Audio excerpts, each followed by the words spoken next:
Dernière question, M. Eric Izami. Merci de la parole, Monsieur le ministre.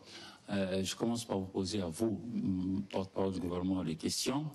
Aujourd'hui, les responsables du M23 ont animé un point de presse dans lequel ils ont affirmé que Kinshasa, nous, République démocratique du Congo, nous avions volé les accords de Doha. Qu'est-ce que vous dites, vous, Kinshasa? Deuxièmement, ikibazo cya mbere murakoze kumpa ijambo ndagira ntangire mbaza ibibazo bitatu byerekeye guverinoma. Uyu munsi abayobozi b'umutwe wa M23 bakoze ikiganiro n'abanyamakuru bavuga ko hano i Kinshasa aho duturuka twibye amasezerano ya Doha. Mwebwe nk'abayobozi Kinshasa mubivugaho iki? Ikibazo cya kabiri, barateganya gukora imyigaragambyo hano i Kinshasa ejo kugira ngo rero bamagane guhomba kw'ibendera ry'ubururu rya Kongo, ndetse nyuma y'itariki ya mbere Ugushyingo bazakora indi myigaragambyo i Buruseli mu Bubiligi ku mpamvu imwe. None mwebwe nk'abagize guverinoma ya Kongo muteganya gute gufasha abavandimwe bacu bazitabira iyo myigaragambyo itandukanye? Ikibazo cya gatatu, twese twabonye ko habayeho gutangana hagati y'ibendera ry'ubururu rya Kongo n'amasezerano ya Doha. None mwebwe nk'abagize guverinoma mugiye gukora gute kurinda ubushobozi bwo kugura abanyekongo? Urakoze ku bibazo byawe. Ndagira ngo tubanze twibuke ko dukwiye gusoma no kongera gusoma impapuro z'amasezerano twabashije kugaragaza hano. Twashyize ahagaragara rimwe n'amasezerano ya Washington.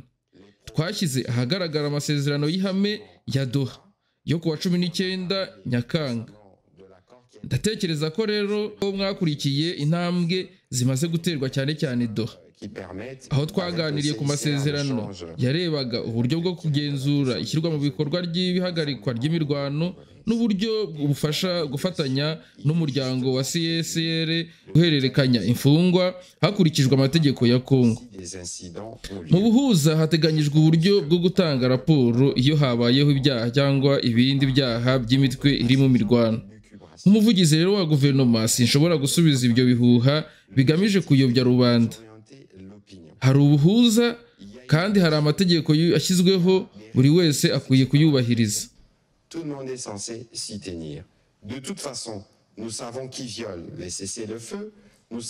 Muri rusange turabizi neza abica Goma, abica Bukavu, abica Rucuru ndetse n'abahonga ibitangazamakuru, dufite urutonde rwabo bose.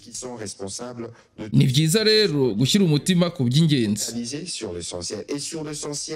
Je crois que vous avez peut-être suivi. Hier, il y a eu la 3e réunion du mécanisme. Ejo hashize habaye inama ya gatatu y'uburyo bwo kugenzura umutekano, Joint Security Mechanism. Yagombaga kwibanda rero ku bikorwa bya mbere byafatiwe umwanzuro mu nama zabereye Washington kuva ku ya 17 kugeza ku ya 18 Nzeri.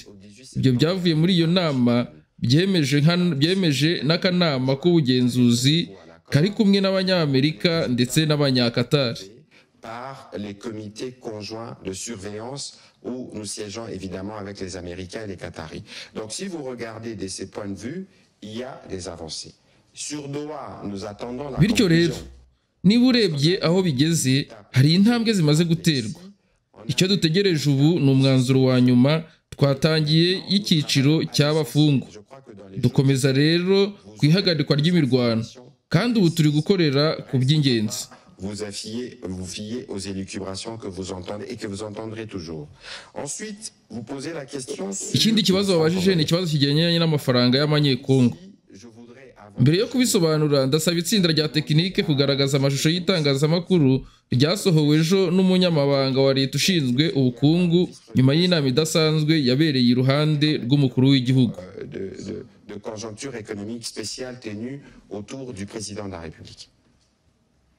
Nous avons examiné la situation récente, et nous avons également levé un certain nombre d'options qui doivent être confirmées sur le plan technique.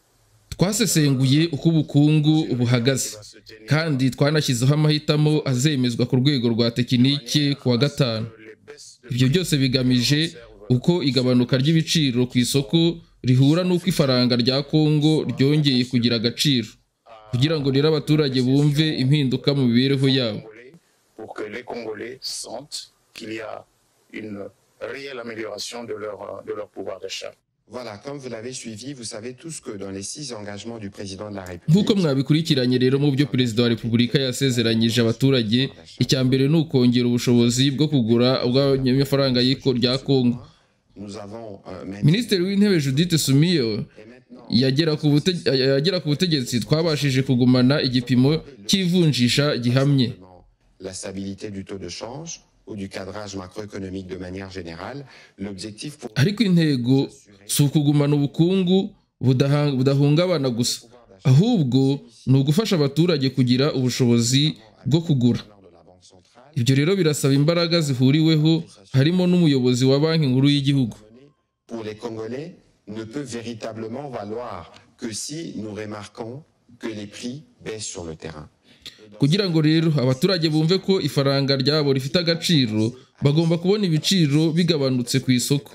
Ubu rero ibiciro byatangiye kugabanuka. Niyo mpamvu rero dusaba bose abacuruzi n'abaturage gushyira mu bikorwa ayo mahame kugira ngo igiciro cy'ifaranga ryacu ry'igihugu cyongere kugira imbaraga n'agaciro. Qui a un objectif de dédollarisation, mais qui ne sera pas, c'est un objectif qu'on n'atteindra pas en un mois. Muzirengagize kandi rero intego y'igihugu ari ugutera imbere mu gukoresha ifaranga ry'igihugu aho gukoresha amadolari. Ariko ibyo ni urugendo rurerure, si ikintu kibaho ku kwezi kumwe. Ubu rero turi gukora inama zihoraho n'abaminisitiri b'imari n'ubukungu kugira ngo twemeze ko amakuru ku ivunjisha no ku biciro atangwa neza, kandi dukomeze gukurikirana kwigabanuka ry'ibiciro rigezweho. Twibutse ko kuva ku ya mbere Nyakanga ibiciro bya lisansi byagabanutse inshuro ebyiri, ariko ibiciro by'ingendo ntibyagabanuka bihagije. Turakomeza rero ibiganiro n'ababifitemo uruhare bose kugira ngo iyo mpinduka igere ku muturage. Ibi byose rero biri mu murongo wa perezida wa repubulika ushaka ko umuturage wo hasi abona impinduka mu buzima bwe bwa buri munsi. De la monnaie nationale permettent véritablement aux Congolais d'améliorer leur pouvoir d'achat. C'est cela la quête du président de la République, et c'est dans ça que nous travaillons, et nous espérons que les médias vont aussi s'impliquer dans le rôle qui est les vôtres pour vous assurer que les bonnes informations sont données et qu'on fasse une trêve des spéculations, mais surtout qu'on dénonce ceux qui n'appliquent pas les prix justes, parce que du fait justement de l'appréciation de la monnaie, cela doit avoir une influence sur les prix au niveau du marché. Voilà, on va prendre la dernière question en lingala de M. Thierry Landou et on va terminer. Merci, Excellence.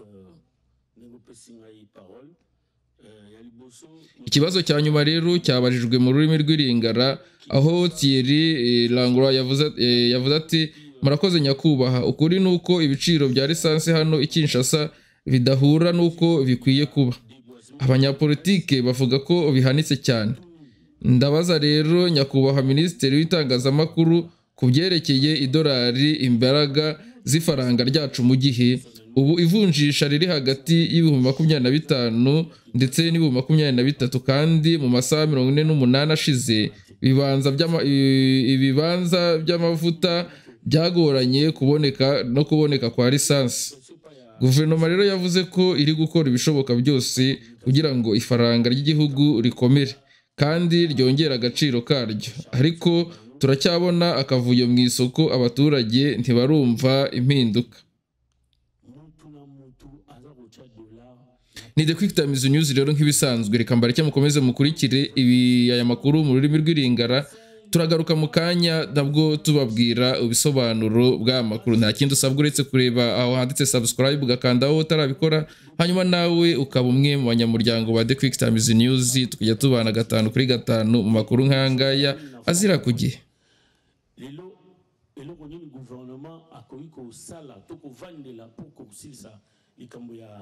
Il y a pouvoir d'achat qui dérange. Quand la dollar, ce qui est quitté, il faut un équivalent, il y a 1 litre. Mais dollar, 1 litre, le carburant est quitté, il y a 26 et quelques, donc dollar est à 22 points et quelques. Donc il y a vraiment des ordres dans ces secteurs-là. Où la population le qui tout dans ce monio nakoyano la kalate. Maman Marie Nyange ozana mutuna moko na lingala. Oui, merci Monsieur Thierry Landou pour la motuna nayo. Oui, effectivement, Kinshasa, na nzinga Yabaville, Nabiso, Mulunge Zomata.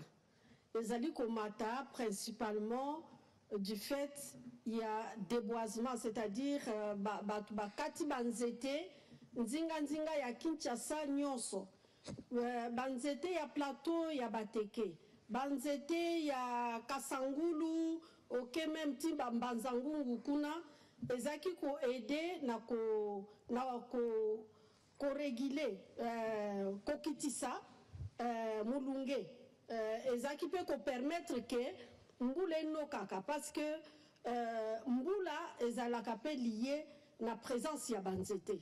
Alors esali ke lokola toza mboka ezana na mwa kokoso na makambo etali énergie courant oyo ezali ya SNEL ezali muke par rapport na ba besoin na biso ezo sala ke poto compléter ba besoin na biso na makambo etali énergie tozali obligé ya kokata banzete pona kosala makala pona kosala koni yango pe ezali kosala ke bambula ebele ba décennie ebele batu batikaki batu bakata banzete sans kolona. Avantage ya nzete ezali ke soki ozali kokata en même temps oza kolona Zambe esila te. Mais biso tozo kata tozo lona te. Zambe esili ba conséquence nango mulunge o tozali nango kosangisa pe na déjà changement climatique o ezali ko frapper mokili mobimba. Donc solution nango ezali mokonzi ya mboka alobi azali ko travailler sur Inga 3. Inga 3 ezali projet ya munene oyo mokonzi ya mboka azali ko travailler pour soki tozwi Inga 3 na bandako na biso tokozongisa ba réchaud na place ya bambabula. Donc toko épargner Zamba.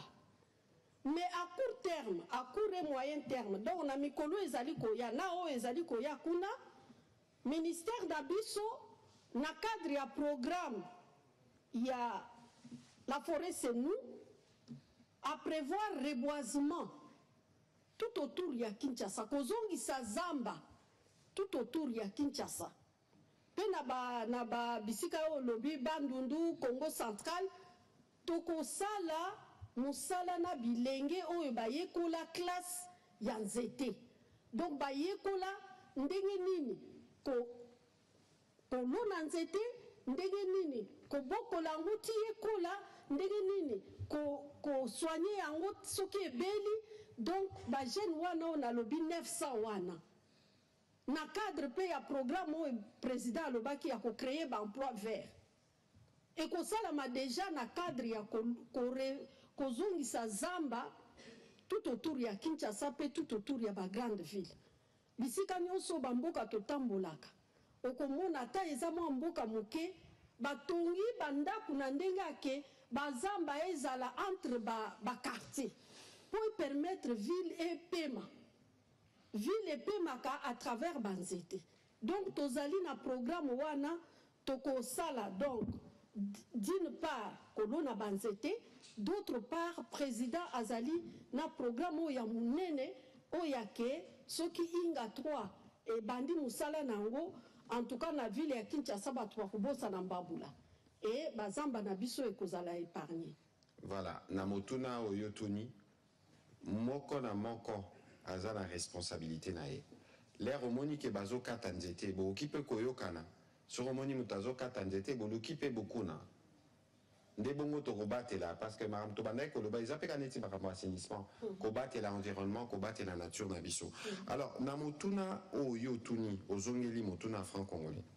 Est-ce que kozala na franc-congolais na RDC Zamabe? Parce que moni biso awa to mesani mingi na dollar. Mais là mokonza mboka to bandolo ba makambo de dollarisation la kisi nini. Ata to ki kozala na dollar mbongo ba paya comme unité de référence. Mais mbongo il faut tozala na yango da ba poche na biso na esengo ya kosalela ngo l'air tozokende bazando bawenzi eza franc-congolais tozoloba biso nyonso toza bapatriote. Donc lelo mbongo na biso ekomi kozongela motuya nazomona bato mosusu bazosilika ndenge nini ekomi boye ndenge nini ekomi boye. Mais biso yango bomoni ke président de la République ye moko alobaka ngo déjà depuis 2023 leur campagne ezosala malobaka tokosala toko améliorer na lopoto tolobaka pouvoir d'achat elakisi nini libenga ya congolais ala na makoki na moki azozwa aza na makoki ya kosomba lipa ya kolia na midi ya kolia pe na pokwa yango musala wane bandi ezosala ma en coordination bozui banque centrale bozui ministère à budget finance économie pour économie nelandelaka bapris bazosangana po basangisa mayele batala ndenge nini bakomaîtriser situation. Mais omoni entre bamesure oyo ezwami na application nango baspéculateur bakotaka na kati nde bao bakotaka ngai to nange eza 18 nga to nange eza 19 kasi mikolo nyonso banque centrale akomunikaka to yango bino bapandisango nyonso toza na bino na briefing à partir ya lobi na tongo. On va s'assurer que communication sur les taux ya banque centrale bino pe bozalaka na esengo ya kopartager yango au moins congolais nyonso akoyeba to ya lelo yango yo mutu moko sa ngai ya mado nga tonton Thierry to na ngai yango yo. Non, il ne faut pas essayer la manière wana to landa to officiel wana ya liboso yami bale makambo etali ba prix sur le marché dollar ekiti ba prix faut ekita mais batu mususu pe l'air amoni que dollar emati ekiti olia kitsa ba prix a combien talana est-ce que kuna kitisi te spéculation est-ce que okoki koza la patriote oboya que Congolais a profité na ambeli de balobara na lopoto monnaie nationale ekomi nango yango to solo la ki lelo na ministre économie na bolandia réunion basaki lobi na président de la république pour na kotala bino pe bapandisango musala na bino yango bokende na ba marché ko constater au détaillant prix à détaillant zani prix à grossiste ezani prix à importateur ezani pour na kotala soki incidence ya amélioration franc-congolais kouti na ba prix na bango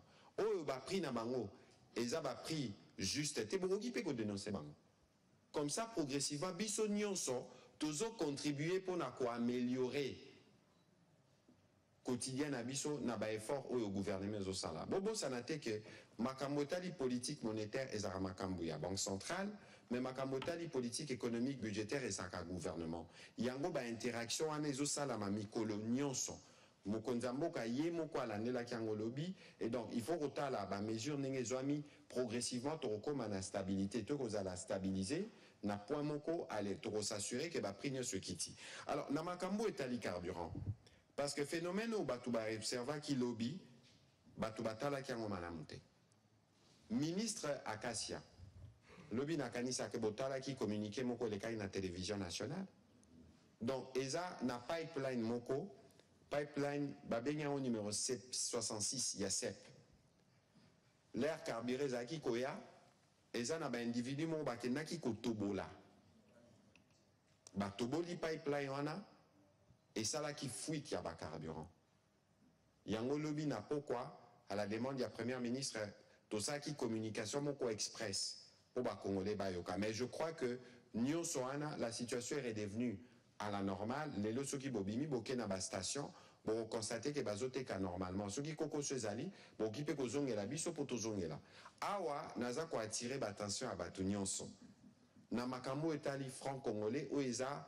patrimoine ya biso congolais nyonso il faut sepela ndenge ba effort ya gouvernement zo sala ke to ekomi kokita congolais nyonso pe faut comprendre aza moteki soki to ekiti yo pe kiti sa o ya yo biso gouvernement toko s'assurer que ba mesure parce que ça tozana on a processus ekomi na suka penzate l'air ekokoma na suka nde marché ko atteindre équilibre nango kasi bino ba pandisango bokende pe na ba terrain bo sala pe o ya bino part toko zonga toko kutana toko bengisa ministre ya économie akoya pe awa tokosala briefing on a pona makambo etali kaka batalo ya biloko na ba marché tokotala ndenge nini to progresser. Je pense que on a été assez clair sur les sujets. Moussa les a continuer, président de la République Yemourazo Landela, mais congolais c'est là, ceux qui font congolais et gagner valeur. Voilà. Madame la ministre, c'était un peu long.